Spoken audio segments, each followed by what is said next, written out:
Hello मेरे प्यारे साथियों, एक बार फिर से आप सबका मैं स्वागत करता हूं मैं हमारे इस जानदार शानदार क्लास में।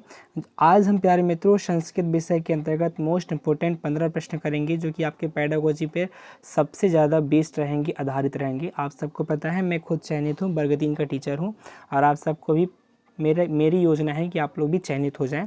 तो प्यारे मित्रों, मेरे प्यारे साथियों, प्यारी गृहिणियों जो घर बैठ के तैयारी कर रहे हैं, आप सबके लिए बहुत शानदार जानदार प्रश्न लेके आता हूं मैं। पहला प्रश्न आप सबके साथ लूँगा प्यारे मित्रों। भाषा कौशलश मुख्य विभागा सन्ति। प्यारे मित्रों, भाषा कौशल की जब हम बात करते हैं तो भाषा कौशल में कितने विभाग होते हैं या कितने प्रकार होते हैं पूछ रहा है। 4 प्रकार के, 5 प्रकार के, 6 प्रकार के या 7 प्रकार के। साथियों, जब हम बात करते हैं मेरे प्यारे मित्रों जब भाषा कौशल की, तो भाषा कौशल चाहे वो संस्कृत क्या हो प्यारे मित्रों, या हिंदी का हो प्यारे मित्रों, या अंग्रेजी का हो, सब में प्यारे मित्रों आप सबको पता होना चाहिए भाषा कौशल 4 प्रकार के होते हैं। कितने प्रकार के होते हैं प्यारे मित्रों, आप लोग बताएंगे प्यारे मित्रों। 4 प्रकार के, 4 प्रकार के टोटल भाषा कौशल होते हैं। और ये 4 प्रकार के भाषा कौशलों को हम लोग प्यारे मित्रों आप सबको पता है कैसे लिखते हैं, LSRW। प्यारे मित्रों हम लिखते हैं LSRW। पहला आप लोगों को पता है लिसनिंग होता है, जिसे हिंदी में कहते हैं प्यारे मित्रों सुनना। दूसरा होता है प्यारे मित्रों SS फॉर स्पीकिंग, मतलब बोलना। प्यारे मित्रों ये होता है बोलना। तीसरा होता है प्यारे मित्रों रीड मतलब पढ़ना, प्यारे मित्रों आप सबको पता है। और चौथा होता है प्यारे मित्रों लिखना। क्या प्यारे मित्रों, लिखना।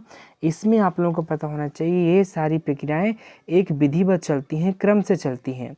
ये नहीं कि आप सीधे आप बच्चों को बोलना सिखा देंगे, या फिर सीधे आप बच्चों को पढ़ना सिखा देंगे, या फिर सीधे आप बच्चों को लिखना सिखा देंगे। हम पूरी प्रक्रियाएं सीक्वेंस में करते हैं, क्रम से करते हैं। अब यहाँ एक और चीज़ आपको पता होना चाहिए प्यारे मित्रों, लिखना जो कौशल ना प्यारे मित्रों, लेखन कौशल, ये सबसे जटिल होता है प्यारे मित्रों। आप लोग इसको नोट कर लेना, एक्स्ट्रा चीज़ है, लिखना सबसे जटिल कौशल होता है। तो आपसे कोई पूछे भाषा कौशलस मुख्य विभागा सन्ति, आप बताएंगे प्यारे मित्रों 4 प्रकार के। स्क्रीनशॉट ले लेंगे प्यार से मेरे मित्रों। प्यार से हम लोग नेक्स्ट क्वेश्चन पे लेके चलेंगे प्यारे मित्रों। यदि आपको मेरी ये वीडियो पसंद आ रही हो तो अवश्य शेयर करिए दबा के ज़रा, प्यार से पढ़िए प्रश्न को। भाषा कौशलेषु परिगणितम नास्ति।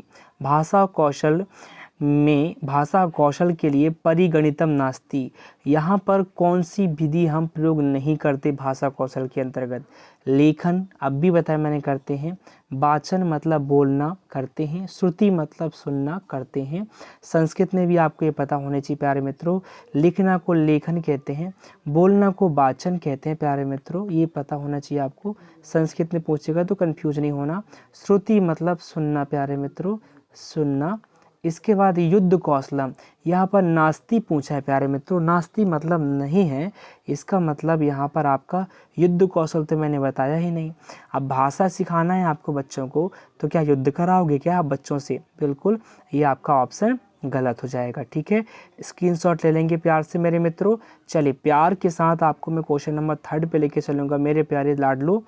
श्रवण कौशलेषु, श्रवण कौशल के लिए प्रथमस्तु मतलब प्रथम सामान्य श्रवणम अस्ति, द्वितीय क्या? प्यार से समझिए मेरे मित्रों, जब बोल रहा है कि श्रवण कौशल में प्रथम कार्य है समान श्रवण मतलब समान ध्वनियों को सुनना, तो द्वितीय क्या है प्यारे मित्रों? आप लोग याद रखना, जब हम बात करते हैं श्रवण कौशल की, सुनने वाली विधि जो कि सुनने वाला कौशल, आप सबको पता है पहला कौशल आता है LSRW का, तो उसमें पहला जो कार्य है सुनने में भी समान श्रवणों को मतलब सरल शब्दों को सुनना आता है। द्वितीय कार्य क्या होगा? रागात्मक श्रवण, नासिका श्रवणम, क्या नाक से आप लोग सुनते हैं? मुख श्रवणम, क्या मुख से सुनते हैं? चयनात्मक श्रवण, अब यहाँ पर प्यारे मित्रों नासिका श्रवण और मुख श्रवण, तो 2 ऑप्शन कट कर दीजिए आप पहले। क्या आप नाक से सुनते हैं या मुख से सुनते हैं? दोनों तो गलत हो गए। रागात्मक श्रवण, क्या हम राग, सिर्फ हम राग वाले श्रवण को ही सुनते हैं? चयनात्मक श्रवण, चयन किए हुए चीज़ों को या वस्तुओं को सुनना, ये दूसरा कार्य होता है प्यारे मित्रों, किसमें, श्रवण कौशल में। ठीक है, स्क्रीनशॉट ले लेंगे प्यार से मेरे साथियों। नेक्स्ट क्वेश्चन पे लेके चलूंगा मैं, क्वेश्चन नंबर 4 आपके सामने आप लोग देख पा रहे हैं, बहुत शानदार प्रश्न है। प्यार से मेरे मित्रों एक बार शेयर कर दीजिए जरा अपने अपने ग्रुप्स में, अपने अपने दोस्तों में जरा। समान श्रवणेषु चत्वारः अत्र प्रस्तूयन्ते पंचमः का। प्यार से मेरे मित्रों समझना ध्यान से इसे। समान श्रवणेषु, सामान्य श्रवण के लिए, समान श्रवण के लिए चत्वारः अत्र प्रस्तूयन्ते पंचमः का मतलब चत्वार मतलब चौथा जो है समान श्रवण के लिए चौथी विधि प्रस्तुयन्ते मतलब प्रस्तुत करना है। तो पंचम क्या है, पर्याप्त श्रवण, शांत चित्त श्रवण, एकाग्र श्रवण, बाधाहीन श्रवण। प्यारे मित्रों यहाँ पर आपको एक चीज़ अच्छे से समझनी है। यहाँ पर मैं बता रहा हूँ आपको मैं, पर्याप्त श्रवण पहला स्टेप होता है। दूसरा स्टेप होता है प्यारे मित्रों शांत चित्त श्रवण, पहला स्टेप पर्याप्त श्रवण। दूसरा स्टेप आप लोग नोट करेंगे प्यारे मित्रों शांत चित्त श्रवण मतलब शांत होकर सुनना, अच्छे से सुनना। तीसरा एकाग्र होकर सुनना मतलब ध्यान लगा के सुनना। और चौथा होता है प्यारे मित्रों समान श्रवण, समान रूप से सुनना। और पांचवा होता है प्यारे मित्रों बाधाहीन श्रवण। क्या प्यारे मित्रों, बिना बाधा के, बिना समस्या के सुनना, पांचवा होता है बाधाहीन श्रवण। ठीक है, प्यार से मेरे मित्रों क्वेश्चन नंबर 5 आपके साथ लूँगा मैं। समान श्रवणेषु परिगणितम नास्ति। समान श्रवण के लिए कौन सी विधि नहीं है। अभी मैंने ऊपर सारी विधियां बताई हैं आपको प्यारे मित्रों, है ना। सबसे पहले आप लोग एक बार लिख लेंगे, पूरी विधियों के प्लान एक बार आप लोग नोट कर लेंगे। सबसे पहली विधि होती है पर्याप्त श्रवण, दूसरी होती है शांत चित्त श्रवण मतलब ये स्टेप होते हैं। तीसरा स्टेप होता है एकाग्र श्रवण, चौथा होता है प्रस्तुयन्ते और पांचवा होता है बाधाहीन श्रवण। ठीक है, पर यहाँ पर कौन सा अब क्या बोला है, नहीं है पूछा है ना प्यारे मित्रों, नहीं है पूछा है। तो अब देखिए शांत चित्त श्रवण तो होता है, एकाग्र श्रवण भी होता है, बाधाहीन श्रवण भी होता है। क्या नहीं होता प्यारे मित्रों, आप लोग नोट करेंगे अशांत श्रवण मतलब बिना शांति के सुनना। ठीक है, चलिए नेक्स्ट क्वेश्चन पे लेके चलूँगा प्यारे मित्रों। आप लोग अपने मोबाइल स्क्रीन पर देख पा रहे हैं, बहुत शानदार प्रश्न आपके मोबाइल स्क्रीन पर। चयनात्मक श्रवणस्य प्रायेण कति विभागा सन्ति। चयन श्रवण के लिए जो हम विधि अपनाते हैं वो कितने विभाग में होते हैं, कितने प्रकार में होते हैं, आप लोग बताएंगे। प्रश्न को ध्यान से पढ़िए। पहले बोल रहा है कि चयनात्मक श्रवण जो होता है उस विधि में वो कितने प्रकार की होती है, 3 प्रकार की, 5 प्रकार की, 7 प्रकार की या 9 प्रकार की। प्यारे मित्रों आप लोग नोट कर लेंगे, ये 5 प्रकार के होते हैं। कितने प्रकार के होते हैं प्यारे मित्रों, 5 प्रकार के। ठीक है, चलिए अभी वो प्रकार भी नीचे आपको दिखाऊंगा मैं एक एक करके। यहाँ देखिए जरा, चयनात्मक श्रवणम नास्ति। अब देखिए जरा, तो 3 प्रकार तो आपके यहीं क्लियर हो जाएंगे। देखिए चयनात्मक श्रवण कौन सा नहीं है, चयनात्मक श्रवण कौन सा नहीं है। आप लोग ऑप्शन देखेंगे, नवीन ध्वनि श्रवणम, व्याकरण अधिक रूपम श्रवणम, आकाशवाणी श्रवणम, संदर्भ वाक्य श्रवणम। प्यारे मित्रों जब हम बात करते हैं चयनात्मक श्रवण की तो उसमें नवीन ध्वनि श्रवण आता है पहला नंबर। तो दूसरा प्यारे मित्रों व्याकरण अधिक श्रवण भी आता है, संदर्भ व्याकरण श्रवणम भी आता है। आता नहीं है तो क्या नहीं आता प्यारे मित्रों, आप सब खुद दिमाग लगाइए, आकाशवाणी श्रवणम नहीं आता, ये एक प्रसारण है। ठीक है, चयनात्मक श्रवण का उदाहरण नहीं है। तो आप लोग 3 प्रकार क्लियर हो गए, अभी 2 प्रकार और क्लियर हो जाएंगे। ठीक है, आगे क्वेश्चन नंबर 8 प्यारे मित्रों, प्यार से पढ़िएगा प्रश्न को प्यार से पढ़ना है। भाषा कौशलम अस्ति, भाषा कौशल है।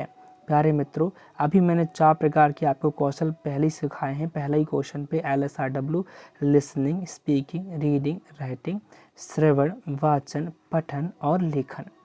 दर्शनम, स्पर्शनम, घ्राणम, श्रवणम। प्यारे मित्रों ये तो इंद्रियों के बारे में दे दिया है। दर्शन करना इंद्री का है आँख, घ्राणम मतलब सूंघना, स्पर्शम मतलब स्पर्श करना, और चौथा नंबर है आपका प्यारे मित्रों यहाँ पर श्रवणम। श्रवणम क्या है प्यारे मित्रों, आप बताएंगे भाषा कौशल है ना प्यारे मित्रों। चलिए क्वेश्चन नंबर 9 पे लेके चलेंगे प्यारे मित्रों। आप सबको मोबाइल स्क्रीन पर देख पा रहे हैं अपने, है ना, मोबाइल स्क्रीन पर देखिए क्वेश्चन नंबर 9। को अपि कविः काव्य पाठम करोति तत्र समुपस्थितानां जनानां कृते कस्य कौशलस्य आवश्यकता अस्ति। जब कोई कवि काव्य का पाठ करता है या काव्य को पढ़ता है, किसी पाठ को पढ़ता है, तब समुपस्थितानां, वहाँ पर उपस्थित जितने भी बच्चे हैं या लोग हैं, उनका पहला कार्य कौन से कौशल का होता है, किस कौशल का विकास होता है पाठ को पढ़ते समय, है ना। कोई पढ़ रहा है तो जब वहाँ पर उपस्थित लोग हैं वो क्या करेंगे, ऑब्वियस सी बात है, दर्शन करेंगे क्या, लेखन करेंगे क्या, भाषण करेंगे क्या, या श्रवण करेंगे। प्यारे मित्रों, जब हम बात करते हैं, मान लो आप किसी क्लास में आप बैठे हैं, सामने से टीचर आपको पढ़ा रहे हैं और बच्चे वहाँ पर बैठे हैं, तो बच्चों को कौन सी कौशल का विकास होगा, ऑब्वियस सी बात है, बच्चों का दर्शन होगा क्या, देखेंगे क्या, नहीं। भाषण होगा क्या, नहीं। लेखन होगा क्या, नहीं। उनके श्रवण कौशल का विकास होता है, बच्चे वहाँ पर सुनते हैं, है ना प्यारे मित्रों। चलिए ऑप्शन नंबर डी हो जाएगा आपका ये। क्वेश्चन नंबर 10 पे लेके चलूँगा प्यारे मित्रों, प्यार से प्रश्न को समझिएगा जरा ध्यान से जरा। क्वेश्चन नंबर 10 ध्यान से देखिए। श्रवण कौशल शिक्षणे उपयोगी अस्ति। श्रवण कौशल की शिक्षण में क्या उपयोगी है प्यारे मित्रों।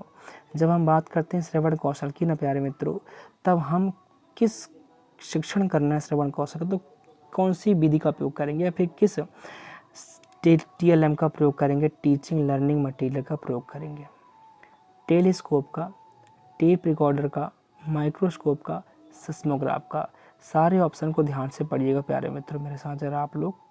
जब हम बात करते हैं श्रवण कौशल के शिक्षण की, बच्चे में श्रवण कौशल का विकास करना है तो टेलीस्कोप से तो हम लोग देखते हैं प्यारे मित्रों, देखते हैं, दर्शन करते हैं। टेप रिकॉर्डर, माइक्रोस्कोप से भी हम देखते हैं, सूक्ष्म वस्तुओं को हम लोग देखते हैं माइक्रोस्कोप से। सिस्मोग्राफ से प्यारे मित्रों आपको पता है भूकंप का अध्ययन कहलाता है प्यारे मित्रों, सिस्मोग्राफ भूकंप का अध्ययन कहलाता है सिस्मोग्राफ।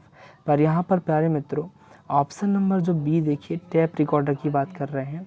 ये टेप रिकॉर्डर ऐसा है जिसमें जो प्यारे मित्रों हम लोग जो है कुछ भी रिकॉर्ड करते हैं और इसको फिर हम लोग सुनते हैं, है ना। ठीक, क्वेश्चन नंबर 10 का बी आंसर हो जाएगा। आप लोग स्क्रीनशॉट ले लेंगे। क्वेश्चन नंबर 11 पे लेके चलूँगा प्यारे मित्रों आप सबको मैं। भाषण कौशले सर्वाधिक उपयोगी कर्मेंद्रिय अस्ति। भाषण कौशल के लिए मतलब, भाषण कौशल मतलब क्या, बोलना, वाचन करना प्यारे मित्रों, यहाँ पर वाचन की बात कर रहा है। भाषण कौशल मतलब वाचन, स्पीकिंग करना। उसके लिए सर्वाधिक उपयोगी कर्मेंद्री क्या होगी, बोलने के लिए, वाचन करने के लिए आपकी कर्मेंद्री कौन सी होगी। घ्राण मतलब नाक, श्रोत मतलब सुनना, कान, वाक मतलब आवाज मतलब गला, वायु। अब देखिए जरा, ऑब्वियस सी बात है, आप सबका उत्तर क्या हो जाएगा, वाक मतलब बोलना, है ना प्यारे मित्रों। चलिए नेक्स्ट क्वेश्चन पे लेके चलेंगे प्यारे मित्रों। क्वेश्चन नंबर 12 आपके मोबाइल स्क्रीन पर देख पा रहे हैं। मानक उच्चारण उपयोगी वर्तते। मानक उच्चारण में क्या उपयोगी है प्यारे मित्रों, अब आप लोग खुद बताइए। स्टैंडर्ड आपको क्या करना है, उच्चारण करना है, प्रोनाउंसिएशन करना है, तो इसमें क्या ज़रूरी है। मानम मतलब मेजरमेंट, स्वरम मतलब वोवल्स, प्रतीकम मतलब सैम्बुल, मान स्वरम मतलब कोऑर्डिनल वोवल्स। प्यारे मित्रों जब हम बात करते हैं मानक उच्चारण की, तो उसके लिए प्यारे मित्रों आप लोग नोट कर लेंगे, मान स्वर ज़्यादा इम्पोर्टेंट होता है। अच्छे से आप उच्चारित करें, स्वरों का प्रयोग अच्छे से करें, तब आपका उच्चारण अच्छा होगा। ठीक है, क्वेश्चन नंबर 13 पे लेके चलूँ प्यारे मित्रों आप सबको मैं। अपने मोबाइल स्क्रीन पर आप लोग क्वेश्चन नंबर 13 देख पा रहे होंगे। बहुत ही शानदार प्रश्न ये भी है ना। अब यहाँ से अपन लोग देखिए जरा ध्यान से क्वेश्चन नंबर 13 को, एक मिनट, ओके। क्वेश्चन नंबर 13 अपने मोबाइल स्क्रीन पर देख पा रहे हैं। प्रोफेसर डैनियल जॉन्स महोदय कस्मिन् विश्वविद्यालये प्रोफेसरः अस्ति आसीत्। किस विद्यालय में उपस्थित थे। अभी एक एक्स्ट्रा क्वेश्चन है, इसको आप लोग कैंसिल कर देंगे, ऐसा प्रश्न नहीं आएगा। क्वेश्चन नंबर 14 लूँगा प्यारे मित्र, आप मोबाइल स्क्रीन पर देख पा रहे हैं। डैनियल जॉन्स महोदय स्वर चतुर्भुजम मान स्वरम, ये भी इम्पोर्टेंट नहीं है। यहाँ देखिए व्याकरण से प्रश्न पूछा है।